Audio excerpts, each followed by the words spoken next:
Salut à tous, on est dans le Nord, au lendemain de l'Enduropal du Touquet et le beau temps n'est pas resté. Alors on est chez Motoblues qui sponsorise l'Enduropal du Touquet. Donc ici chez Motoblues, on a des invités exceptionnels. On a Richard Fura qui est monté sur le podium de l'Enduropal. On a Mika Giron qui est un autre pilote Motoblues. Et on aura également Stéphane Paulus et Alison Aigrin qui vont nous parler de l'ouverture de la moto vers d'autres horizons. Ça va être très intéressant, suivez-moi.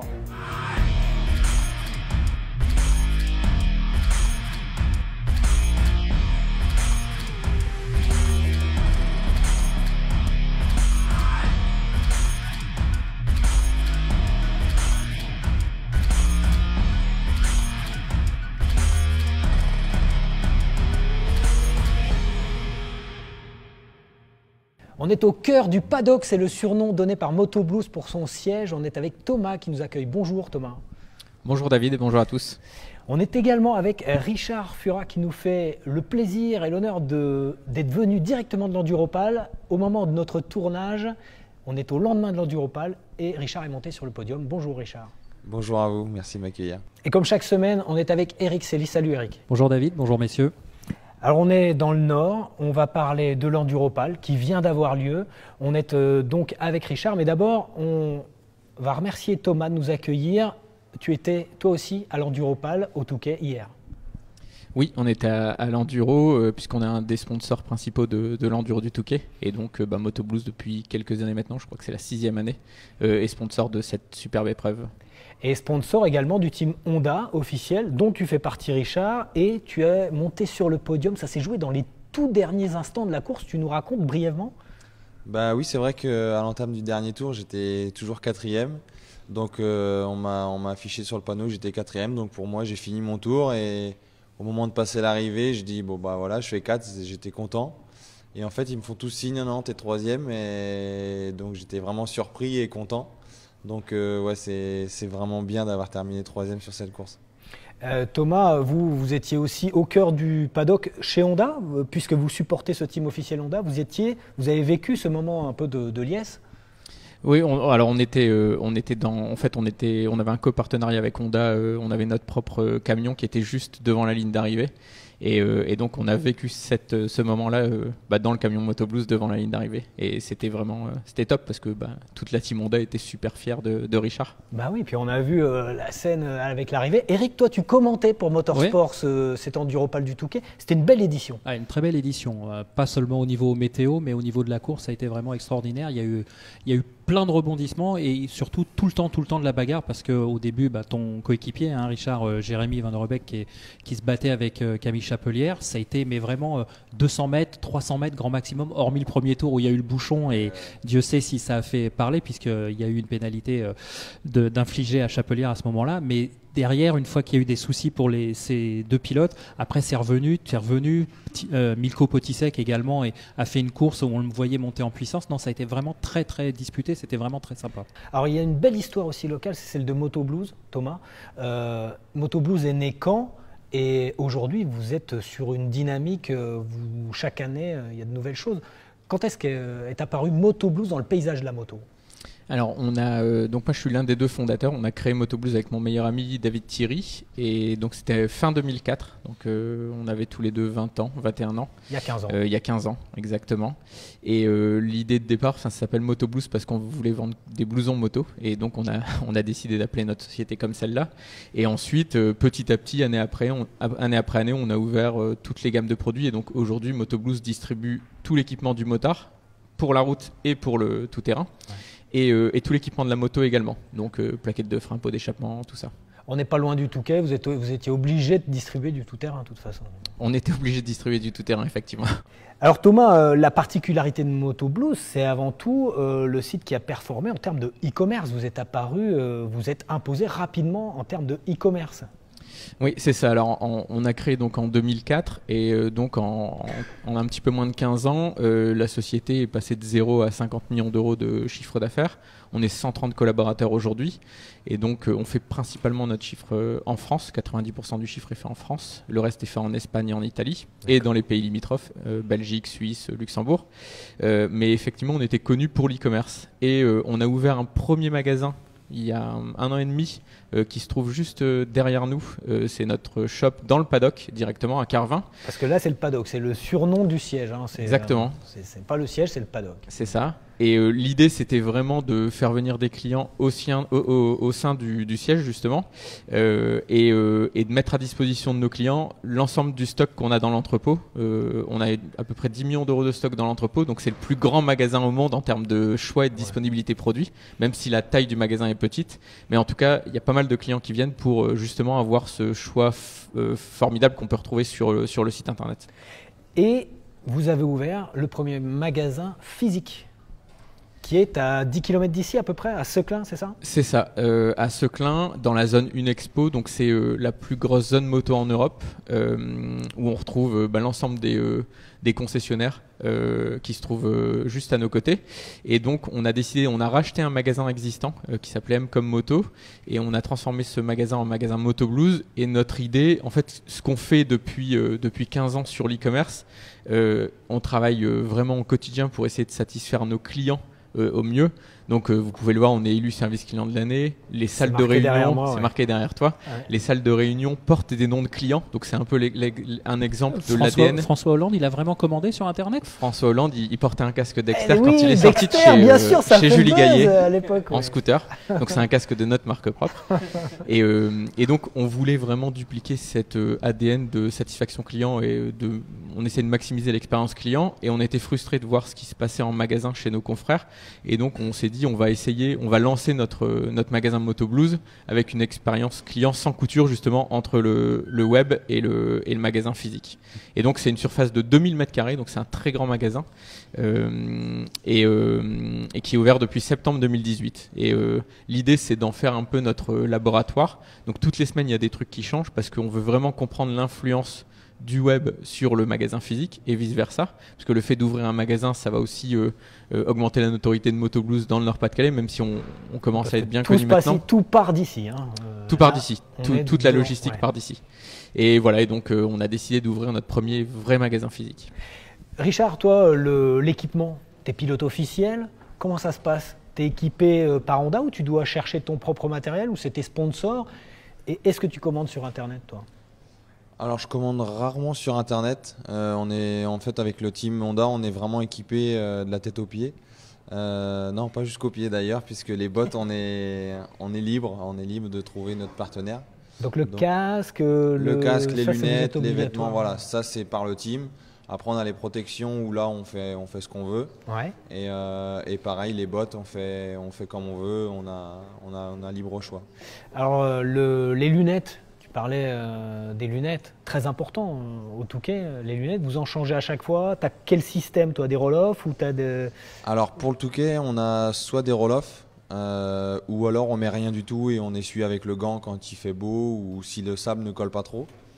Ça se voit, on fait pas trop souvent, ça dépend s'il y a vraiment des courses comme le Touquet où il y a beaucoup de monde. Moi ça m'est arrivé de le faire hier et en fait ça n'allait pas, donc j'ai repris des roll-off pour le dernier ravitaillement. Et voilà, oui, sinon on change à chaque fois qu'on rentre dans les stands, on change de lunettes, parce que les projections ça vient de partout. Donc il y a une petite banane aussi. Oui, c'est ce que j'ai posé en off à Richard, savoir ce qu'il y avait dans la sacoche banane, parce que c'est vrai que c'est une course de vitesse, c'est pas un enduro au sens propre du terme. Je me demandais ce qu'il mettait dans la sacoche banane. Je voyais pas arrêter en train de bricoler sur le bord de la plage. Donc en fait, c'est juste les lunettes dans la sacoche. Voilà, c'est vraiment une paire de lunettes en cas avec une projection, si elle casse, ou alors si de l'eau passe. Avec une bâche d'eau ou quoi, et qu'on voit vraiment plus rien, et que si on tire sur roll-off, il n'y a plus rien qui se passe, au moins on a vraiment une lunette de secours. Et c'est mieux de perdre peut-être 10 ou 20 secondes pour mettre la paire de lunettes que de rentrer dans les stands et de perdre 2 minutes. Ouais, puis rouler dans la partie retour sans lunettes, ça doit être juste mission impossible, je pense, non? Ah, c'est faisable, mais on pleure beaucoup. Alors on a notre expert jeux vidéo, Adrien, juste derrière moi, qui nous a remarqué qu'il se sentait un peu comme chez Facebook ou chez YouTube ici. Il y a des baby-foot partout, c'est une zone un peu moderne, on est dans le e-commerce tout de même. Ici, il y a des espaces détente, des bars, des canapés, et on a même fait arrêter le baby-foot tout à l'heure. Qu'est-ce qui te guide, Thomas, un peu dans la déco, mais aussi dans l'animation du personnel ici? C'est l'état d'esprit qu'on a depuis le début, et en fait on essaye de garder cet état d'esprit même si la société grandit.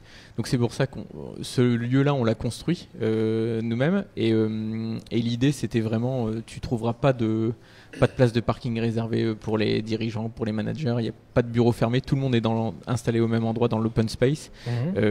L'idée c'est vraiment d'être hyper transparent avec l'ensemble des collaborateurs pour qu'ils puissent prendre les bonnes décisions. Donc par exemple, une fois par mois, on fait une réunion où on donne tous les chiffres de la société, même la trésorerie, etc., pour que chaque collaborateur, dans son propre métier, puisse prendre les bonnes décisions. Moi, personnellement, je pense que si les collaborateurs sont heureux de venir au travail, et ils sont forcément beaucoup plus engagés, et ça se ressent. Et par exemple, au service client, si les gens sont contents, qu'ils parlent avec le sourire, forcément, ils vont rendre aussi nos clients heureux. Et si nos clients sont heureux, ils vont recommander, et ils vont continuer à venir chez Moto Blues. Ouais, et c'est vraiment ce qu'on essaie de faire depuis le début. La convivialité, on l'a vu aussi, ne serait-ce qu'au magasin. L'accueil, il y a un bar, il y a un flipper. S'il y a une zone, on rentre pas, on n'est pas tout de suite, boum, pris dans le magasin au sens propre du terme. C'est ça. L'idée de ce clin, c'est vraiment d'en faire un vrai lieu de vie.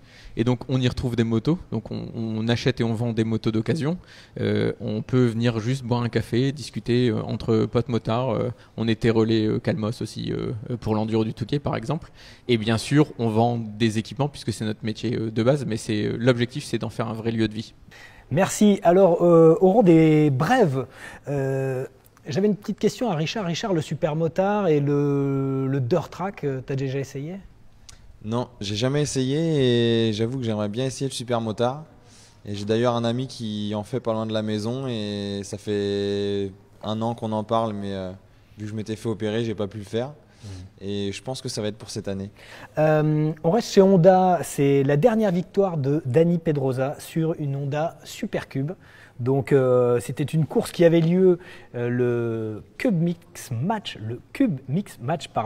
lors des Honda 5 Days à Motegi. Et puis il y avait pas mal d'autres pilotes Honda, dont des Français. Il y avait Freddy Forêt et Mike Di Meglio, si je dis pas de bêtises. Voilà, exactement. Donc voilà, pour rappel, Pedrosa a signé 54 victoires en MotoGP. Donc voilà, c'est sa dernière victoire. C'était sur un 50. Il est passé chez les Oranges. Voilà, en bref aussi, la deuxième édition du French Riviera Motorcycle Festival, donc la présentation des films en compétition a été faite, et c'est mi-février, donc on va suivre un petit peu le palmarès de cette deuxième édition. Le GP Paddock Tour aussi, c'est Steph Coutel qui reprend sa tournée des paddocks de GP avec des balades dans d'autres pays au programme. Il était en repérage là, tout cet hiver en Thaïlande. Ouais, il était en repérage. Il va faire des. Je crois que sur cette saison, il avait prévu de faire des voyages exotiques, c'est-à-dire sur les grands prix overseas. Donc, je pense qu'il a mis les petits plats dans les grands. Et en bref, Shark, partenaire titre du Grand Prix de France moto. On reste dans la vitesse, hein, Richard. Donc, c'est une bonne nouvelle pour le Grand Prix de France, qui trouve un partenaire pour les 3 prochaines années. Voilà, il y avait déjà un partenariat avec une marque de casque différente auparavant. Et puis, Shark, je pense qu'il bénéficie aussi de l'effet Zarco. On l'avait vu au Salon de Milan quand on avait discuté avec les responsables de la marque. Il y a eu un vrai engouement autour de Johan Zarco, qui est évidemment équipé par Shark. Donc, je pense que ça dynamise sur toute cette image franco-française. C'est bien, c'est bien. Autre partenariat, c'est celui de Harley-Davidson, partenaire du Grand Prix d'Amérique. Alors, c'est pas le Grand Prix d'Amérique à Austin, c'est le Grand Prix d'Amérique d'équitation qui s'est déroulé avec la Livewire, non? Voilà, non, mais preuve de l'ouverture d'esprit de la marque. Ils sponsorisent des courses d'équitation à Harley-Davidson. C'est comme ça. C'est aussi une stratégie. Allez, on passe au top et au flop.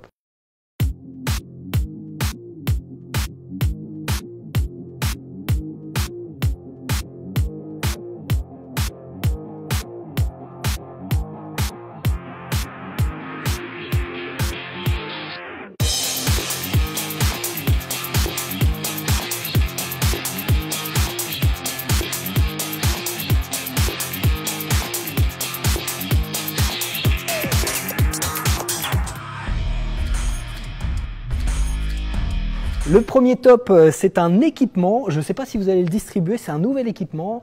Après Cosmo Connected et Relayer, c'est autour de Road Light, Click Light. C'est des feux lumineux à l'arrière des blousons.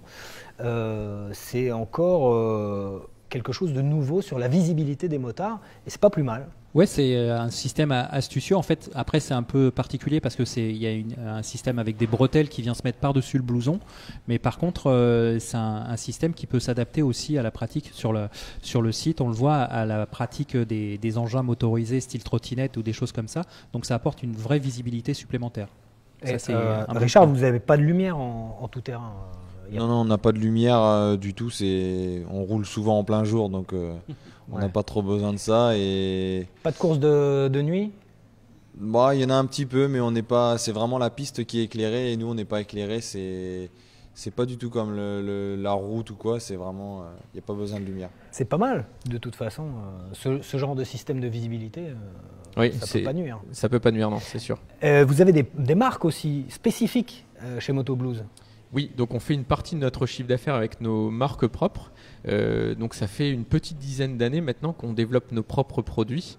On a une marque de casque qui s'appelle Dexter, donc on en parlait tout à l'heure, c'est la marque portée par François Hollande quand il est sorti de chez Julie Gaillet. Il a eu une prime ou Non, il n'a pas eu de prime et malheureusement je pense que ça l'a pas aidé pour la suite de son mandat. Il faudrait des visières Iridium la prochaine fois. C'est ça. Et on a également une marque d'équipement du motard donc, qui s'appelle DXR. Donc là, on fabrique des blousons, des pantalons, des bottes, des gants, etc. Et ces produits-là, donc on a une équipe de 6 personnes qui travaillent sur ces marques. Donc on a des chefs de produits, on a une équipe de contrôle qualité en Asie. Et l'objectif, c'est vraiment de continuer à développer nos marques propres avec un positionnement de rapport qualité-prix béton, un peu comme Decathlon dans le sport. D'accord, on passe au flop maintenant avec les ralentisseurs mis en cause à Montpellier. Je peux te couper? Il y avait un top. Oui.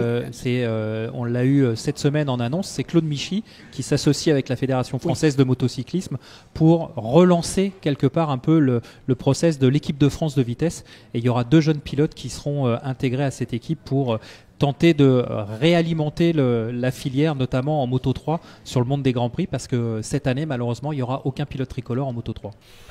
Alors, le flop, ce sont les ralentisseurs qui sont mis en cause à Montpellier. Et c'est aussi un top parce que la métropole a mis en cause ces ralentisseurs et s'engage pour demander des comptes à l'État et notamment aux municipalités pour raboter tous les ralentisseurs. Oui, parce que normalement, un ralentisseur, il y a un vrai cahier des charges pour faire un ralentisseur. Pas le cas, il faut qu'il y ait une pente, l'inclinaison de la pente normalement est encadrée. Et c'est pareil, la longueur plane après doit mesurer un certain nombre de mètres pour justement éviter que ça soit trop accidentogène, si l'on peut s'exprimer ainsi. Tu disais, Thomas, tout à l'heure que tu roulais en Triumph. Nous avons essayé une Triumph, la dernière Triumph, c'est la Speed Twin. On regarde ça tout de suite. Be cool, I'm ready. Are you ready for me? Yeah, I'm yours for the taking. Maybe won't you let me be free? Ooh.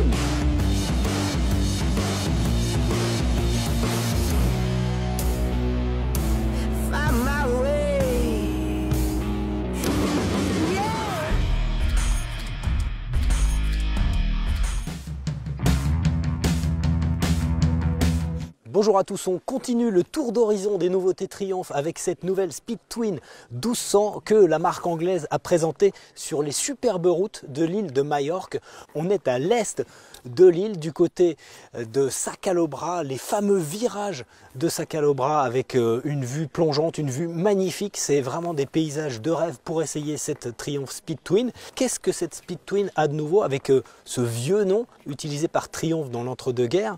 Cette Speed Twin, c'est un peu une T120 à la sauce Truckstone, mais avec du moderne, c'est-à-dire que cette moto à la base de la T120 Triumph, c'est-à-dire un 1200 cm3. Le bicylindre parallèle de cette Speed Twin développe 97 chevaux, ce qui fait qu'à 2 chevaux près, elle n'est pas éligible au permis à 2. On prend la Triumph T120 et on en fait une machine plus moderne, plus sportive, notamment avec des suspensions un peu plus développées, avec on voit un échappement relevé, ça n'est plus les saucissons qu'on a sur la T120. C'est une moto qui reprend des codes un peu néo-rétro, un peu classique, emprunté à la Truckstone avec, vous voyez, les rétros en embout de guidon, avec notamment le bouchon de réservoir excentré type Monza. Triumph a apporté un soin très particulier et très important au réservoir. On a le choix entre 3 coloris, ce très beau coloris rouge, un coloris gris et un coloris noir. Donc cette moto est accessible à 12 900 €.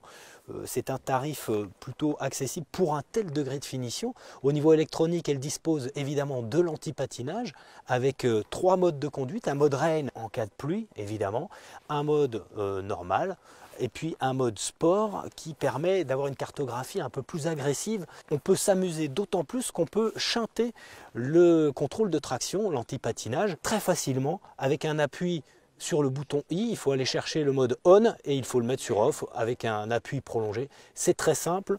Au guidon de cette Triumph plutôt basse de selle, on a une facilité de conduite assez naturelle, c'est-à-dire que le centre de gravité est assez bas et les manœuvres à basse vitesse se font très facilement. On est rapidement à l'aise, le guidon est très ergonomique, la selle est plutôt confortable dès les premiers mètres. On a pu s'amuser sur les routes de l'île de Majorque où on a pu à la fois juger de la vitesse de pointe. On constate tout de suite que les rapports sont assez courts, c'est-à-dire qu'on arrive assez vite au rupteur sur le bicylindre 1200 de 97 chevaux. Ce moteur est très coupleux, ce qui fait que dans les petits virages et les lacets, elle reprend très bas et elle est très vive. Après, on arrive, je le disais, assez vite au rupteur parce que l'étagement des rapports est assez court, mais c'est très agréable sur les petites routes. Au niveau du châssis, de la partie cycle, on voit qu'il y a un nouveau bras oscillant en aluminium. Et bien c'est là peut-être les limites sportives de cette Triumph, c'est-à-dire que quand on tape un peu dans le sport, c'est-à-dire quand on se met en mode sport et qu'on commence à vraiment freiner fort, ce qu'on peut faire notamment avec ces freins Brembo, et bien la moto a tendance un peu à se désunir, hein. C'est un peu les limites d'une moto, on va dire basique néo-rétro, et puis on sent que l'avant engage un peu. Alors on ne sait pas si c'est dû aux pneus Pirelli, mais ces pneus Pirelli sont plutôt très très bons. Est-ce que l'accord des pneus et des suspensions fait que de temps en temps sur des virages un peu serrés la moto engage un peu? En tout cas c'est très sain à l'accélération comme au freinage. On s'est régalé sur les routes de Majorque et d'ailleurs on va continuer. Et puis on continue à apprécier aussi le très beau tableau de bord avec de l'alu brossé. La finition, on le disait, est très soignée sur cette Triumph. L'alu, on le retrouve aussi sur les garde-boue. On voit les petits soufflets qui rappellent un peu les codes du néo-rétro. Garde-boue avant-arrière en alu. Le très beau compteur avec compteur de vitesse à gauche et compte-tour à droite. Cette Triumph Speed Twin s'adresse à ceux qui veulent chevaucher une Triumph néo-rétro en ayant tous les agréments d'une moto moderne.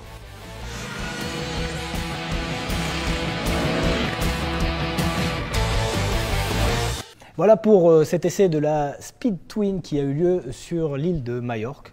Il fait meilleur à Majorque qu'aujourd'hui ici, mais bon... Ah, c'est un cliché ça encore, c'est un cliché. Moi je suis allé à Majorque, il pleuvait. Hein. D'accord, bah écoute... il y a longtemps. On va parler de sport, maintenant on va passer au débrief sport. Thomas, on te remercie de nous avoir accueillis ici. Merci à vous.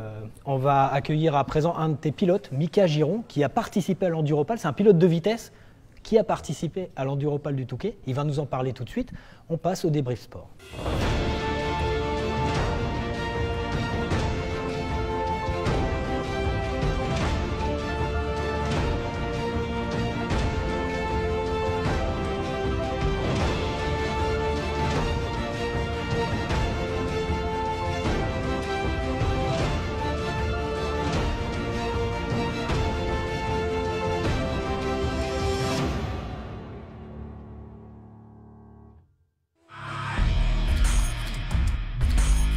Nous sommes avec Mickaël Giron qui a participé hier à l'Enduropal du Touquet. Merci de nous avoir rejoints, tout comme Richard. Vous êtes croisés sur la piste? Sûrement, oui. Sûrement.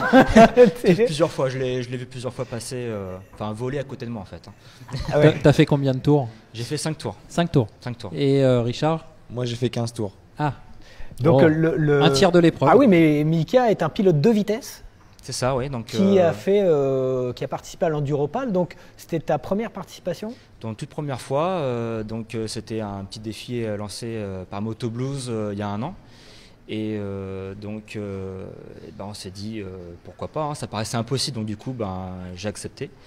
Et puis voilà, donc c'était complètement différent pour moi de ce que je fais d'habitude. Hein. Tu fais aussi du circuit, tu sais que c'est vraiment différent, hein, entre une moto. Tu roules en quoi, en vitesse? Alors, je roule en catégorie European Bike, c'est une catégorie qui se passe en marge du Superbike France. Superbike. C'est une catégorie, il n'y a que des motos européennes. Et donc du coup, c'était vraiment une nouvelle aventure. Je suis passionné de moto, donc forcément, une nouvelle expérience à vivre, un événement incroyable pour la France. Donc du coup, je me suis laissé tenter et voilà. Et tu roules pas sur Ducati, donc forcément ils n'ont pas de moto de cross, donc tu es passé sur une autre machine européenne, c'est celle qui est derrière nous? C'est ça, une KTM 350 SXF de 2015. Donc c'est une moto d'occasion, hein, que je me suis achetée en parallèle de mon budget compétition vitesse qui est déjà bien serré. Moi, parti derrière la première vague, on arrive dans le bouchon. Tu étais dans la deuxième vague? Première vague. Ah, tu étais au fond de la première vague. Alors, en fait, tu étais déjà privilégié. Alors, grosse surprise, hein, parce que j'ai un numéro qui est au-delà du 600. Généralement, les 600 premiers numéros partent avec la première vague. Et comme moi, c'était une première participation, voilà, on nous met souvent dans la deuxième vague qui est plutôt orientée amateur pour nous laisser un peu du champ. Et je ne sais pas ce qui s'est passé encore. Je me suis retrouvé, on m'a poussé dans la première vague. Tu as vu de la lumière, t'es rentré. Tu termines ton classement, c'est alors 768e. J'ai D'accord. essayé d'avoir mon numéro de plaque. Il en manquait un, Ah, dommage. L'année prochaine, je négocie 500e. Il y a combien? 1200? Il y avait 1208, 1218 Ouais. engagés. Après, je sais pas s'il y a ceux qui ont pris le départ réellement, il y en avait 1180, 90. Ouais, voilà, ouais. Donc toi, tu es troisième sur 1200 participants. Ouais, sur 1000, je crois que c'est 1187 ou 97. Tu passes ton temps à doubler, non? Ah oui, on fait que ça. Et mis à part le premier tour où si on double un petit peu, si on a à doubler nos adversaires.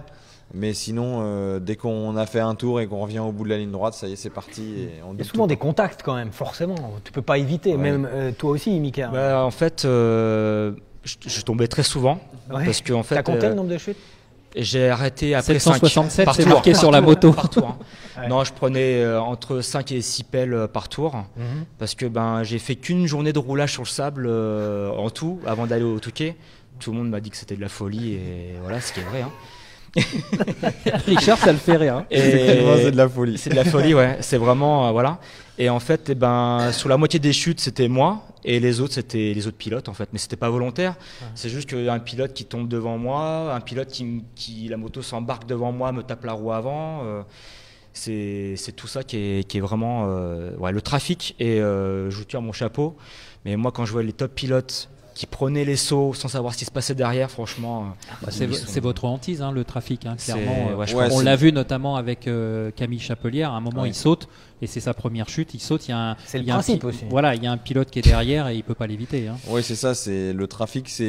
On va dire que tout ce qui est plat où on a visibilité, c'est, je vais pas dire facile parce que, comme il disait, tout le monde ne contrôle pas vraiment en fait. Surtout en fin de course. C'est pas facile quand il n'y a pas beaucoup d'entraînement et tout ça. Et donc des fois il y a des gars qui arrivent d'un coup devant nous, on a le temps de rien. Et le pire, oui, c'est derrière les sauts parce qu'on veut aller vite, on veut sauter, mais on ne sait pas ce qu'il y a derrière. Et ça c'est ce qu'il y a de pire. Et j'allais dire aussi quelque chose qui a dû te changer, c'est que sur une piste, tu fais 50 tours sur un circuit, tu as toujours les mêmes repères, etc. Là, entre le premier et le deuxième tour que tu as fait, c'est un champ de mine le tracé. En fait, c'est pas compliqué. À chaque tour, j'ai envie de dire, c'est un nouveau circuit. Enfin, je pense que tu peux le confirmer, c'est un nouveau circuit. Et puis, chose qui me change beaucoup, c'est que sur un circuit où on est entre 20 et 30 pilotes, on a des repères. On sait à peu près où on en est. On sait à peu près qui est devant, qui est derrière. On peut mieux gérer un peu son rythme et son effort. Là, honnêtement, au bout de la ligne droite, premier virage, on ne sait plus où on habite. On ne sait plus qui est premier, qui est dernier.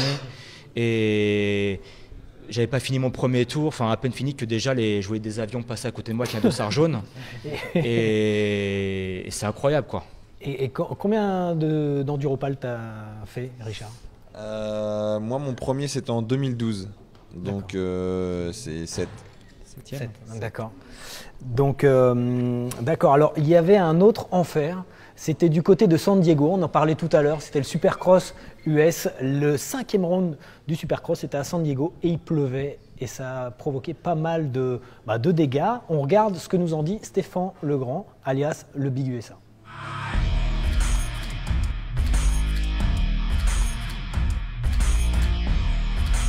Effectivement, la boue a joué un rôle considérable à San Diego. Il faut dire que les conditions étaient particulièrement extrêmes. À ce petit jeu, Cooper Webb, pas du tout à l'aise, termine 8e et perd la plaque rouge de leader. Même chose pour Black Baguette. Il est vainqueur à Glendale, mais il finit 9e à San Diego. Justin Barcia, quant à lui, crame l'embrayage de sa Yamaha et il abandonne. Même chose dans la catégorie 250 cm3. Colt Nichols perd aussi la plaque rouge en finissant loin derrière à la 10e place. Le français Dylan Ferrandis connaît des soucis mécaniques avec sa Yamaha. Il doit se contenter de la 7e position. La boue a fait des ravages à San Diego. Elle bouscule les 2 championnats.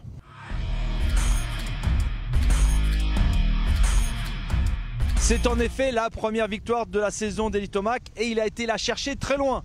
Lui aussi a connu des difficultés dans la boue, mais auteur d'un bon départ, il a réussi à s'en sortir mieux que les autres, malgré quelques frayeurs tout au long de la finale d'ailleurs. Il monte enfin sur la première marche du podium et passe du coup en tête du championnat à 4 points du français Marvin Musquin. Il a juste manqué à Marvin de faire un bon départ.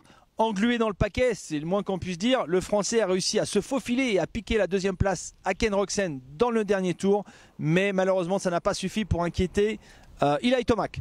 Ce n'est pas grave, cette 2e place est super importante pour le pilote KTM qui reste définitivement dans la course au titre. Sa première victoire de la saison n'est plus très loin. On va passer à la vitesse avec du MotoGP.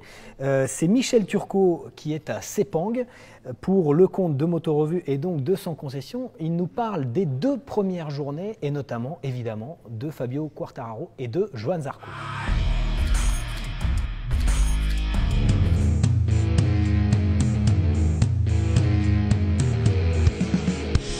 Bon, David, tu vas un petit peu vite là, on n'en est pas encore à la 2e journée, mais seulement la première, ça va être le décalage horaire. Donc cette première journée, c'était une reprise pour tout le monde. La bonne surprise, c'est Marquez qui fait le meilleur temps. Bon, maintenant, on s'emballe pas. Il a fait 2-3 tours d'affilée. Après, il a vraiment mal au bras. Il dit qu'il sera 80% au mieux pour le premier Grand Prix. On verra ça. En attendant de tirer un bilan de ces 3 premières journées d'essai de l'année, on va écouter Davide Tardozzi qui nous parle un petit peu des ambitions de Ducati à la veille d'une saison qui pourrait bien être celle des Rouges. Je crois que Marc Marquez, il a le numéro 1, il est le champion du monde et c'est lui le favori, mais je crois que nous, on sera là pour se battre pour le championnat. La clé va être la constance. Pourquoi on doit être toujours là-bas, faire pas des erreurs comme on a fait l'année passée, et quand il y a la possibilité de gagner, gagner comme on n'a pas fait à Le Mans l'année passée. La clé, je crois, que va être la constance. Bon, puis on a aussi posé quelques questions à Johan Zarco qui lui avait pu déjà essayer sa moto avant les autres, pendant les journées réservées aux pilotes de test. Donc Johan qui nous parle un petit peu de son hiver et aussi de ce qu'il attend de cette séance de Sepang.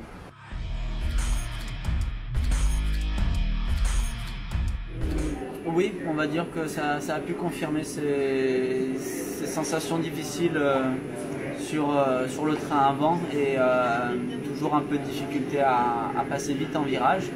Par contre, un plaisir de dépasser les 300, ça c'est sûr. Et un circuit plus rapide. Moi, je prends du plaisir sur le circuit rapide et aussi moins de crainte de chuter parce que comme il fait tellement tout le temps chaud, eh bien, j'ai testé en Europe à Valencia et Jerez, c'était un début d'hiver. Donc il faut attendre les bonnes températures vers 11h30 et dès qu'on arrive après 15h, ça peut refroidir. Donc là, il y avait toujours des craintes de chute à cause des conditions. Là, en Malaisie, il n'y a pas ce problème-là, donc beaucoup plus de plaisir.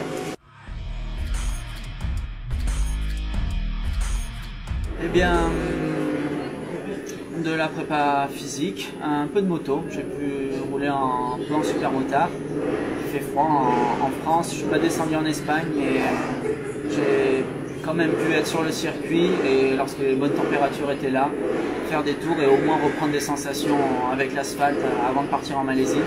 L'avantage de mes tests privés, moins de pression. C'est pour ça que même si peut-être je ne peux pas énormément rouler en France au mois de janvier, eh bien, j'ai le temps de reprendre des sensations ici en Malaisie et un peu de tout-terrain vraiment sur la pause en décembre, c'est des fois de faire du tout-terrain parce que ça donne une sensation moto que le pilote demande.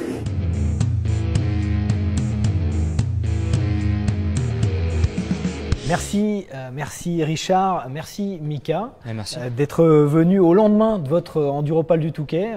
Vous allez pouvoir vous reposer maintenant. C'est ça. Ouais, on va pouvoir se reposer un bon coup cette semaine-là. Il y a des Doliprane, il y a tout ce qu'il faut derrière. On va passer maintenant au débat avec le sport moto qui est en train de s'ouvrir. On va recevoir Stéphane Paulus et Alison Aigrin. A tout de suite. C'est l'heure du débat avec Alison Aigrin. Bonjour Alison. Salut David. Du blog Talons et Guidons. Et Stéphane Paulus, un habitué de l'émission. On se rencontre souvent, Stéphane, sur les paddocks et en dehors. Bonjour Stéphane. Salut David. Donc, toi, Stéphane, t'es pas très loin d'ici. T'es à combien? T'es à Lille, hein, exactement. Je suis à Lille, ouais, je suis vraiment à 20 km de Moto Blues. Là. D'accord, donc dès qu'on déboule ici, on t'appelle et Moto Blues t'aide dans ton quotidien sportif? Ouais, Moto Blues, enfin j'étais aidé par M-Com Moto sur la partie mécanique de ma moto avant de partir en course et quand je reviens des courses, c'est eux qui s'occupaient de ma moto. Moto Blues a pris un petit peu le relais au niveau de l'atelier jusqu'en fin d'année. Voilà, pour 2019, on est en pleine négociation, il n'y a rien de fait encore, donc voilà, je pense qu'on va faire des choses ensemble, mais voilà. Donc on va parler de l'ouverture du monde de la moto. Et l'ouverture, c'est évidemment le sport au féminin aussi, mais aussi la route au féminin. Alison, toi tu as un blog qui s'appelle Talons et Guidons. Tu travailles sur la moto, sur l'auto, c'est ouverture maximale. Exactement. L'idée, c'était vraiment de mettre en avant la femme dans ces milieux-là, le milieu qu'on dit un peu de la mécanique. Donc c'est sur la moto et effectivement beaucoup sur l'auto. Voilà, moi je suis moi-même organisatrice de rallye, donc 100% féminin dans le monde de l'automobile, le rallye des 500. Et à côté, effectivement, je pratique la moto de route comme de piste et bientôt je pourrais dire de compétition puisque ça y est, je m'y mets. Tu t'y mets, tu vas t'engager en Women's Cup, c'est ça ? Exactement, cette année je me suis engagée à la Women's Cup 2019, donc le championnat de France féminin. Voilà, donc c'est 4 manches en tout cette année et je me suis engagée aux 4 manches. Donc vous allez me retrouver tout au long de l'année. Je vais pouvoir aussi commenter et vous faire partager mon stress, tout comme aussi mon excitation. Tu vas rouler sur quelle moto ? Moi je roule sur un CBR 600 RR, voilà, de 2009, préparé totalement pour la compétition. Alors la Women's Cup, la PMR Cup repart, Stéphane, pour cette année. Donc PMR pour personnes à mobilité réduite. Pilote à mobilité réduite. Pilote à mobilité réduite. La notion est d'importance. Ça me semble. Non mais bien sûr. On repart pour une 4e saison, là ça y est. Et donc championnat de France et coupe internationale. Donc championnat de France, je vais faire 2 épreuves avec l'Aspi Racing. On va faire l'ouverture à Alès le 27 et 28 avril. La deuxième aura lieu le 27 et 28 juillet à Lénon, toujours avec l'Aspi Racing. Et on va faire la finale sur le trophée Robert Doron sur le circuit Carole. Voilà. C'est tout l'enjeu un petit peu de votre démarche, Stéphane, Alison, c'est d'ouvrir au maximum, c'est-à-dire les valides et les pilotes à mobilité réduite, les filles, les gars. Vous êtes pour cette mixité absolue dans le sport moto. La mixité, la cohésion, tout à fait. Une fois qu'on a un casque, une combinaison, qu'on est assis sur une moto. On est tous égaux en fait. C'est ça, voilà. Il n'y a plus d'handicap, il n'y a plus de différence masculin, féminin. Enfin, voilà. Et même en termes de niveau, je pense que voilà, on peut tous s'apporter des choses. Je pense qu'il y a des grands pilotes qui sont encore très stressés aujourd'hui et peut-être des personnes qui vont commencer demain qui peuvent mieux gérer leur stress. Tout comme, voilà, moi j'ai jamais fait de compétition, donc je suis ouverte à toute personne qui peut me donner quelques conseils. Voilà, t'en as peut-être un à me donner d'ailleurs pour la première. Bah pour la première, ouais, c'est rester derrière, il va dire. Pour le départ, ça me fait très peur. Non, mais on en a plein. Enfin, c'est la motivation et c'est surtout de se faire plaisir. Voilà, debout ou assis, c'est de se faire plaisir. Puis cette année, tu as un challenge, Stéphane. C'est que normalement, tu vas participer au bol d'argent. Donc là, on parle d'ouverture. Là, tu vas te retrouver dans une compétition où tu vas te retrouver, entre guillemets, face à des valides. C'est un projet que je porte avec François Etterlet, que j'aurais dû réaliser avec lui. C'était lui le plus vieux pilote du plateau et moi le pilote avec un handicap.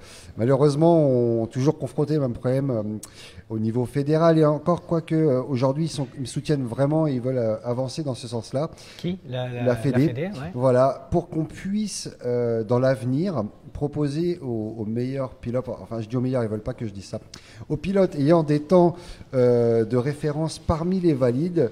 Et moi mon but ça serait de pouvoir ouvrir la participation d'une endurance dans la saison. Un petit peu comme une sorte de carotte, mais ceux qui roulent bien puisse faire une endurance. Et le bol d'argent serait le bon compromis parce que le Castellet est un circuit avec vachement de dégagement. Et à partir du moment au pré-bol, si tu rentres dans les 110%, on pourrait s'engager. Et ça serait, je trouve, génial. Moi, je travaille sur ça et c'est le projet de 2019. L'accueil, il est comment? Justement, quand tu vas démarcher la fédération ou tu vas démarcher l'organisateur, comment t'es perçu? Est-ce que ça rejoint, entre guillemets, je dirais, les premières démarches quand tu as dit je vais mettre sur pied un championnat pour pilote à mobilité réduite? Je viens d'essuyer ces 2 dernières années de refus. Donc, on était à la 3e année, j'en avais jamais parlé jusqu'à présent, mais ça a quand même bien avancé. Il y a des personnes au niveau de la fédération qui sont derrière moi sur ce projet, qui me soutiennent. Il y en a d'autres qui sont encore un petit peu frileux et je les comprends, mais c'est tous ensemble qu'on va y arriver. Toi, Alison, tu t'affrontes des fois des contre-courants, on va dire, dans tes démarches, dans tes initiatives?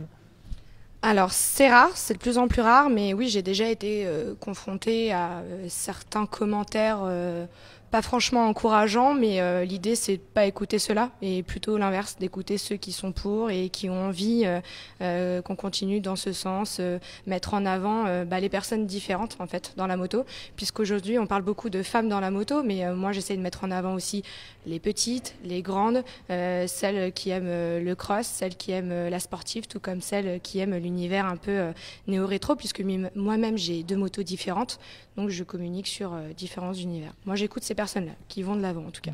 Les valeurs, c'est un petit peu ce que vous portez, Alison, c'est très important. Ouais, pour moi c'est important, et comme le disait Stéphane, c'est vrai qu'à un moment donné, si on se pose trop de questions, est-ce qu'on n'est pas un peu trop répétitif, est-ce que ça sert à quelque chose de faire ça? Si on se pose trop de questions, on fait plus rien, et si on fait plus rien, on fait pas avancer ce milieu-là. Donc c'est important quand on a des valeurs de les porter vers le haut et de pas forcément regarder si ça plaît ou si ça plaît pas, mais de le faire en tout cas parce qu'on en est convaincu. Et je pense que c'est vraiment comme ça qu'on fait avancer, en tout cas du moins le milieu de la moto. Alors j'ai une dernière question pour vous. Vous faites avancer les choses, mais en parallèle, vous exercez un métier aussi, tous les deux. Comment vous arrivez à gérer à la fois une profession, plus votre passion qui est de plus en plus envahissante? Alison, à toi d'abord. Moi, mon métier, c'est aussi ma passion, en fait. Donc forcément, c'est assez naturel. Moi, je travaille dans le milieu du marketing, de la communication et de l'événementiel, dans l'automobile et dans la moto. Voilà, donc finalement, c'est très lié. Et ce que j'applique d'ailleurs pour Talon et Guidon, c'est un peu ce que je fais aussi pour mes clients. Donc je suis presque moi-même ma propre cliente de mon agence. Voilà, mais en tout cas, mon métier, c'est ma passion aussi. Donc c'est assez naturel et tout est très lié finalement. Toi, Stéphane, c'est pas tout à fait la même Alors moi, justement, je suis dans 2 univers totalement différents. Je suis commercial dans le médical. Donc oui, là, ça commence à être pénalisant. J'ai foiré, entre guillemets, mon année professionnelle. J'ai loupé mes objectifs. Donc j'ai fait le choix d'arrêter la compétition en 2019 pour m'occuper uniquement de l'organisation de la PMR Cup et de pouvoir m'investir pleinement dans mon boulot parce que je suis épanoui aussi dans mon boulot et j'y tiens. Et voilà, le choix a été, je pouvais plus tout concilier, être compétiteur sur ma moto, être bon dans le paddock, on peut plus, et je pouvais plus. Voilà, c'était le mot de la fin. Merci Stéphane d'être venu jusqu'ici. Bon, pas très loin, mais merci à vous, toujours un plaisir d'être parmi vous. Merci Alison. Et puis on va suivre avec attention tes résultats en Women's Cup. Avec plaisir, je commenterai ça. Merci Eric, nous on se retrouve la semaine prochaine avec pour plaisir. Une nouvelle émission de Sans Concession. N'oubliez pas de liker l'émission, de la partager, de la commenter, enfin vous savez quoi faire, donc à la semaine prochaine.